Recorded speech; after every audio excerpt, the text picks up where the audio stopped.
কুলুবিকুম, আল্লাহ তাআলা আমার সুন্দর চেহারার দিকে তাকায় না, আমার সুন্দর দেহের দিকে তাকায় না, আমার সুন্দর পোশাকের দিকে তাকায় না, আল্লাহ তাআলা আমার বংশ পরম্পরার দিকে তাকায় না, আল্লাহ তাআলা আমার অর্থের দিকে তাকায় না, আল্লাহ তাআলা আমার ব্যবসার দিকে তাকায় না, আল্লাহ তাআলা আমার লাঠির দিকে তাকায় না, আল্লাহ তাআলা আমার দেহের দিকে তাকায় না, আমার শক্তির দিকে তাকায় না, আমার ক্ষমতার দিকে তাকায় না, আমার দাপতের দিকে তাকায় না। পয়গম্বরকে বলা হয় তাহলে আল্লাহ তাআলা কোন দিকে তাকান?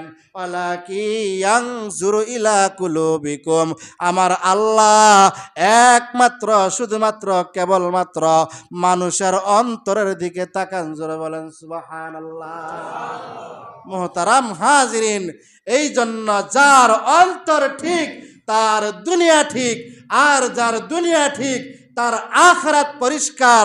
মুহতারাম হাজিরিন, আজকের এই দিনে রাসূল আকরাম সাল্লাল্লাহু আলাইহি সাল্লাতু ওয়াস সালামের অসংখ্য অগণিত হাদিস দ্বারা প্রমাণিত, ইযা কানা লাইলাতুন নিসফি মিন শাবান ফাকুমু লাইলাহা ওয়া সুমু নাহারাহা। শাবানের 15 তারিখ 14 তারিখ দিবাগত রাত্রে তোমরা রাত্র জাগরণ করবা, পরের দিন রোজা রাখবা। এই রাত্রে আল্লাহ তাআলা আপনার আমার রিজিকের ফয়সালা করে, সম্মানের ফয়সালা করে, ইজ্জতের ফয়সালা করে, খেত খামারের ফয়সালা করে, আপনার আগামী 1 বছরের রিজিকের ফয়সালা করে। মুহতারাম হাজিরিন, এই রিজিকের ব্যাপারে আজ বাদ এশা থেকে গুরুত্বপূর্ণ আলোচনা হবে।